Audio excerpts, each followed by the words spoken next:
Hello दोस्तों, स्वागत है आप सभी का हमारे इस यूट्यूब चैनल पर। आज हमारे साथ हैं मिस्टर रत्नेश प्रताप। आज हम इनसे जानने का प्रयास करेंगे कि इनका अनुभव कैसा है, स्ट्रगल कैसा है, किस-किस परेशानियों के साथ इन्होंने अपना जीवन को आज तक व्यतीत किया है। बहुत दिनों बाद मिले हैं, हमारे मित्र हैं, तो इनसे कुछ डिस्कस करेंगे।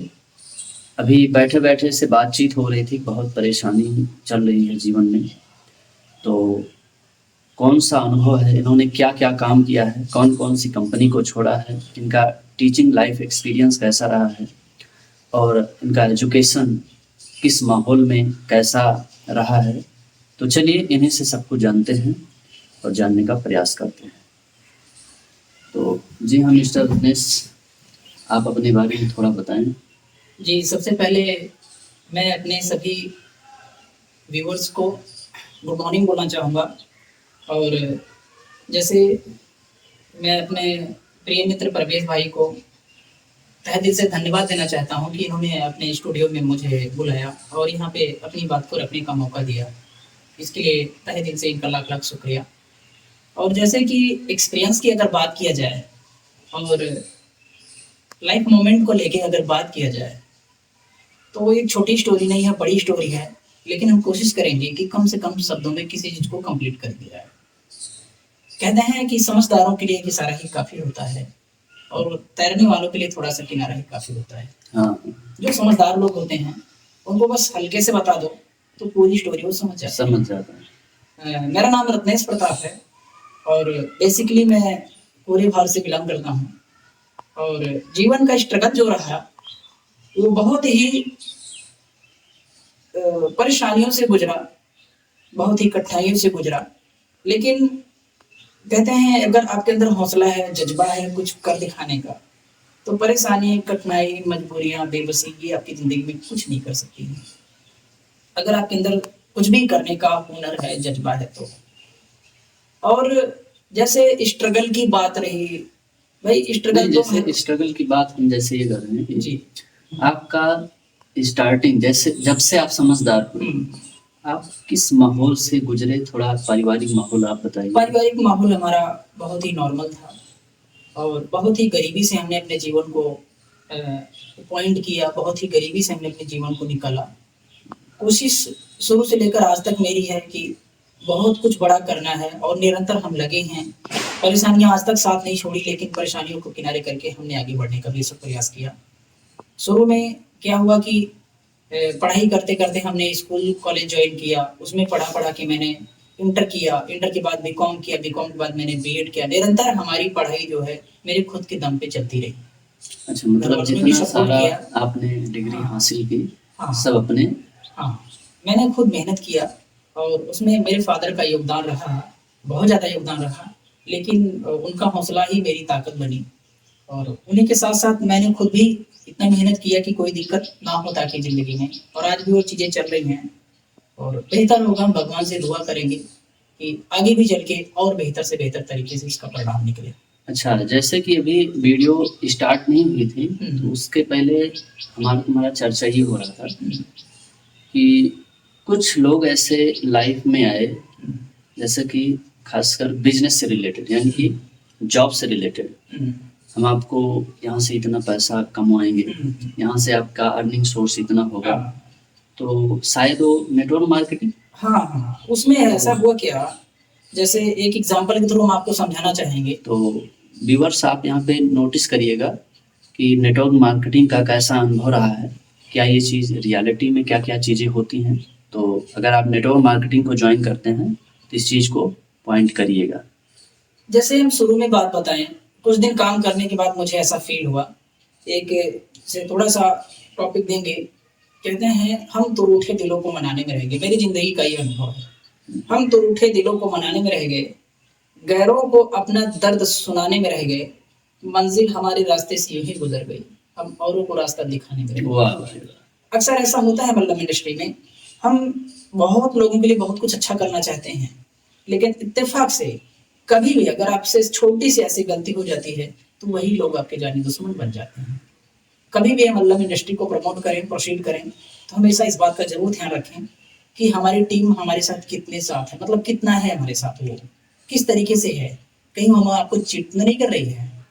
ऐसा बहुत सारे लोग आपको बदनाम करेंगे, उल्टे सीधे बोलेंगे, लेकिन उसमें ये हिम्मत बना के रखनी है आपको कि आपको परेशान नहीं होना है। तो अब तक का आपने कितनी कंपनियों को ज्वाइन किया और छोड़ा, और छोड़ा तो क्यों छोड़ा, और ज्वाइन किया तो क्यों ज्वाइन किया? शुरू में क्या हुआ, जब मैं इंटर क्रॉस हुआ, परेशानी बहुत थी जीवन में, पैसों की कमियां थी।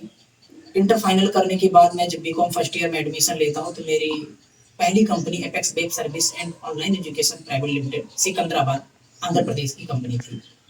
और इत्तेफाक से एक सीनियर से मुलाकात होती है और उन्होंने मुझे इस प्लान प्रोजेक्ट को समझाया, हमको अच्छा लगा, उसकी अर्निंग मुझे अट्रैक्टिव लगी और मैंने ज्वाइन कर लिया। ज्वाइन करने के बाद बहुत सारे लोग मेरे साथ काम करने के लिए तैयार भी हो गए। फिर कुछ दिन के बाद क्या हुआ, सारे लोगों ने साथ छोड़ दिया, लेकिन मैंने हिम्मत नहीं हारी। मैंने काम को हमेशा निरंतर आगे बढ़ाया और 6 महीने बीतते बीतते मैंने बाइक अचीव कर ली। अच्छा, बाइक कौन से अचीव हाँ, कर ली? बाइक अचीव कर ली। आज भी मेरे पास बाइक रखी हुई है, TVS star city plus 9616, Faizabad से मुझे मिली थी, जो कि 4 लोगों के बीच में से मैं अचीव करके लेके आया था। तो बेहतर रहा जो भी रहा। उसके बाद और भी कुछ चीज़ें ऐसी हुई कि उस कंपनी को मुझे क्विट कर देना पड़ा इत्तेफाक से। पढ़ाई करने लगे, एग्जाम आ क्या गया। वो रीजन मतलब जान सकता हूँ क्यों आपको क्विट करना पड़ा? क्विट करने का ये मतलब था कि वहाँ पे बहुत, फिर बाद में माहौल ठीक नहीं लगा और बहुत सारी दिक्कत परेशानियों का सामना करना, फिर हमने छोड़ ही दिया, क्योंकि हमारी बीकॉम की पढ़ाई हो रही थी। Higher study. हाँ हाँ, बीकॉम की पढ़ाई थी, एग्जाम था और हमारा जो भी दिल लगता था वो पढ़ाई में ज़्यादा था, क्योंकि मुझे कुछ पढ़ना था, इसीलिए मुझे छोड़ना पड़ा। बाद में क्या हुआ कि पढ़ाई तो कंप्लीट हुई और भी बहुत सारी चीज़ों में मैंने अपने आप को आजमाइश की, लेकिन फ्लॉप रहे हर जगह। चल रहा है जो भी है, सब बेहतर है। तो अभी किसी कंपनी में है करंट में, या अभी हम इस समय आरसीएम इंडस्ट्री को प्रमोट करते हैं और 5000 प्लस का मेरा नेटवर्क है, और साथ में हम अभी भी पढ़ाई कर रहे हैं, एसएससी और सीटेट की तैयारी दोनों चल रही है। आगे हिम्मत बना के मेहनत कर रहे हैं, आगे गॉड जाने क्या होता है। तो इससे रिलेटेड एक क्वेश्चन है कि आप हमारे व्यूअर्स को जरा बताएंगे कि क्या नेटवर्क मार्केटिंग करना इनके लिए बेहतर है? अच्छा, फुल टाइम बेहतर रहेगा या पार्ट टाइम में? देखिए, मैं नेटवर्क मार्केटिंग को कभी गलत बोल नहीं सकता, क्योंकि नेटवर्क मार्केटिंग एक ऐसा प्लेटफॉर्म है जो हर गरीब से गरीब व्यक्ति को काबिल बनाने की क्षमता रखता है। लेकिन बशर्ते ये है कि आदमी अपने तरीके से उसको प्रोटेक्ट करने लगता है। आदमी समझता नहीं है, इस बात को जानता ही नहीं कि उसको करना कैसे चाहिए। जैसे कुछ लोग ऐसे होते हैं, सारी चीजों को छोड़कर नेटवर्क मार्केटिंग नहीं लग जाते हैं, ये सबसे बड़ी गलती होती है। नेटवर्क मार्केटिंग एक ऐसा एम्पायर है जो कि शुरू में पैसे नहीं देता है, पैसे नहीं, और शुरू में ही लोगों को पैसे की जरूरत होती है। मैं कहता हूँ पहली प्राथमिकता उस चीज की होनी चाहिए जहाँ से आपके भरपूर पैसे आ रहे हैं, जहाँ से आपका खर्चा चल रहा है, थोड़ा सोर्स ऑफ इनकम। अगर आपकी यहाँ से, जैसे आप नौकरी कर रहे हैं, आप 8-10 हजार कमा रहे हैं, आप वहाँ करते रहिए और आरसीएम को 1 घंटे 24 घंटे में 1 घंटा पर डे दीजिए। धीरे धीरे एक वृक्ष से समान होता है। आप किसी बीज को डाल दिए, धीरे धीरे वो वृक्ष बड़ा होगा, पर पानी डालते रहिए, परमानेंट पानी डालते रहिए। लेकिन जो दूसरे के शरण में आप हैं, जहाँ से दूसरी इनकम आपकी हो रही, उस इनकम को कभी ब्रेक मत कीजिएगा, नहीं तो आप परेशान हो जाएंगे। लोग यही नहीं समझते, यहीं पे फॉल्ट कर जाते हैं, और इसी वजह से वो फिर जान लीजिए कि गड़बड़ी, और टीम को सपोर्ट नहीं कर पाते हैं। टीम भी उनसे उम्मीद रखती है कि मुझे 150 रुपए की, भाई टीम चलेगी, गाड़ी चलेगी तो पेट्रोल तो लगेगा, सिंपल बात है ना। वो आपसे उम्मीदें करने लगती है, आप पता कर ही नहीं पाएंगे। तो आप जब गलत ट्रैक पे चले हैं, तो वही ट्रैक आप दूसरों को बताते हैं कि सब कुछ छोड़ दीजिए, ये गलत बात है। सब कुछ, जैसे सब कुछ करते हुए उसको तब करिए। आप पेड़ लगा दिए हैं, पेड़ में जब तक फल ना आने लगे तब तक दूसरे फल को आप लेते रहिए। तो यहाँ पे एक क्वेश्चन क्लिक कर रहा है कि जैसे कि आपने कहा कि बैकग्राउंड में सोर्स ऑफ इनकम होना चाहिए। अच्छा, जैसे किसी के पास कोई इनकम का सोर्स नहीं है, तो क्या डायरेक्टली वो प्रमोट कर सकता है? डायरेक्टली भी प्रमोट करे, फुल टाइम करे, लेकिन थोड़ा कुछ दिन कष्टों का सामना करना जैसे कि आपने कहा कहीं आने जाने के लिए पेट्रोल भी, अब किसी के पास बैठे हैं, प्लान प्रोजेक्ट कर रहे हैं, तो वहाँ पे थोड़ा चाय नाश्ता का, तो ये सब बैलेंस कहाँ से आएगा, पैसा कैसे? भाई अगर ऐसी बात है तो कुछ ना कुछ तो आपको करना पड़ेगा। कुछ लोग कहते हैं कि कुछ पाने के लिए, कुछ पाने के लिए कुछ खोना पड़ता है। मैं समझता हूँ खोना नहीं, कुछ करना पड़ता है, कुछ पाने के लिए।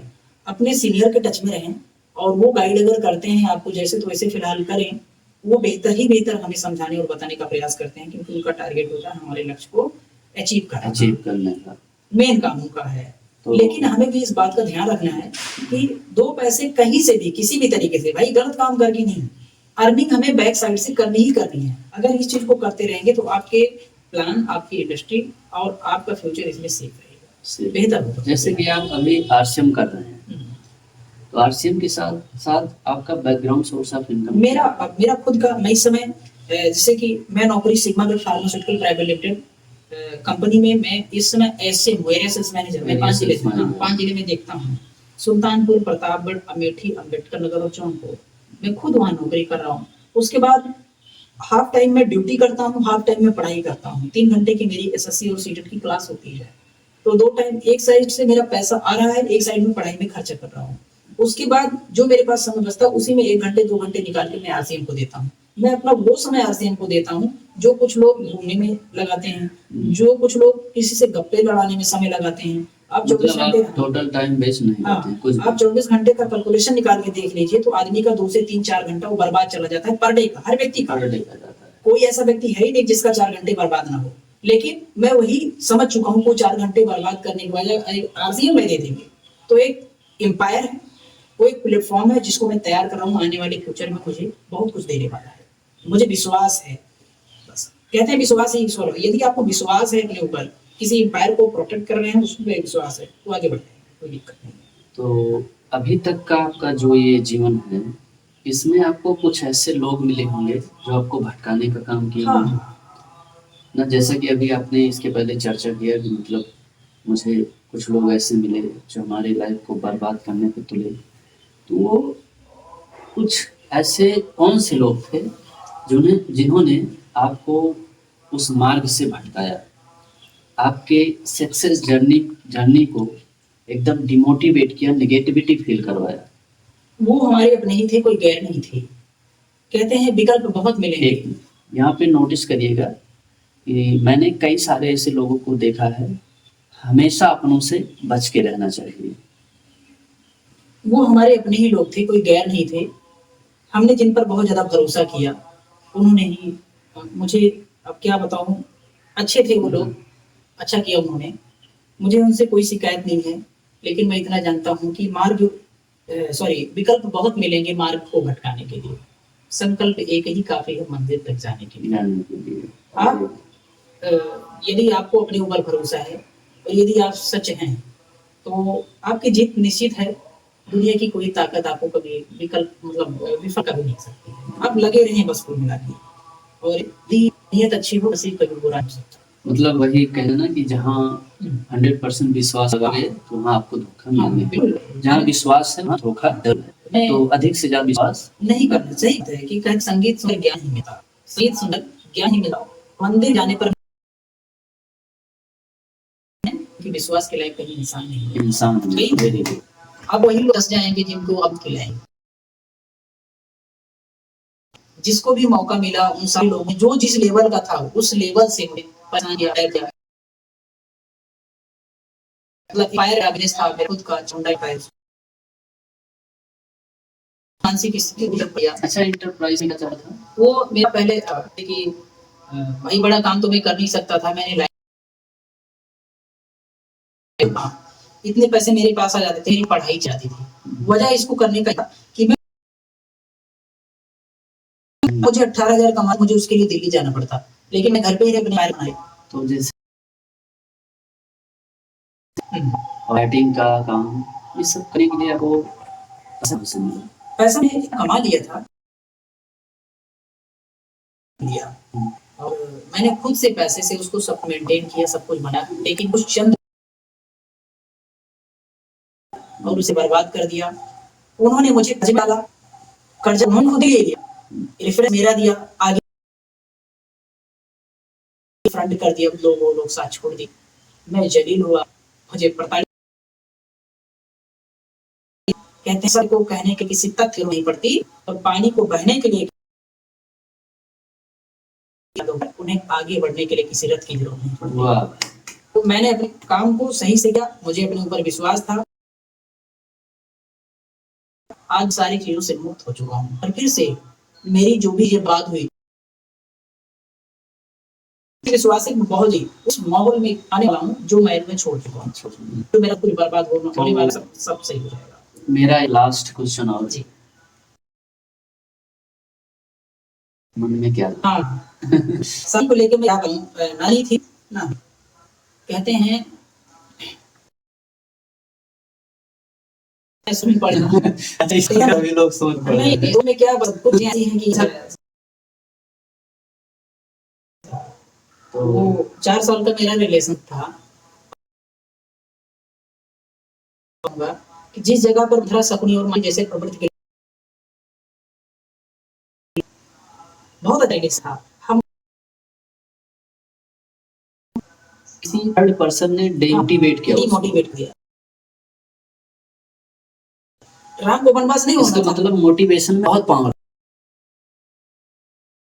राम वनवास नहीं होता अगर मंथरा नहीं होती। है। महाभारत नहीं होता अगर शकुनी नहीं होते। तो अलाउद्दीन 2 भाई थे।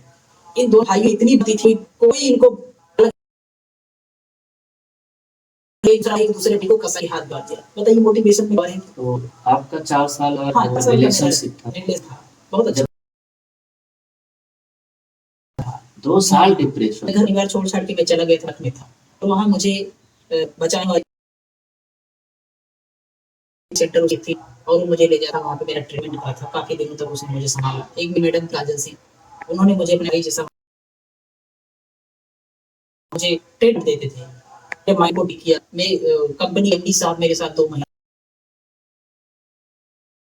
तो मतलब प्यार ऐसी चीज हाँ। बहुत खतरनाक होती है। अब क्या बताएं। तो अच्छा नहीं करेंगे लग सबसे रखो उम्मीद किसी उम्मीद किसी उम्मीद प्रेम सक्सेस होता है बाकी 99% फ्लॉप हो जाता है। लॉट आज नहीं तो कल आपको स्वीकार करनी पड़ेगा। पाप हो जाएगी लेकिन जब 2 साल बाद आपके साथ ये घटना होगी तो खुद विश्वास रहेगा। किसी को बताने की किसी जरूरत बता जब अपनी कोई भी दूर कितना संभव कितना सुनने वाला है नहीं। तो ये आज का हम सबका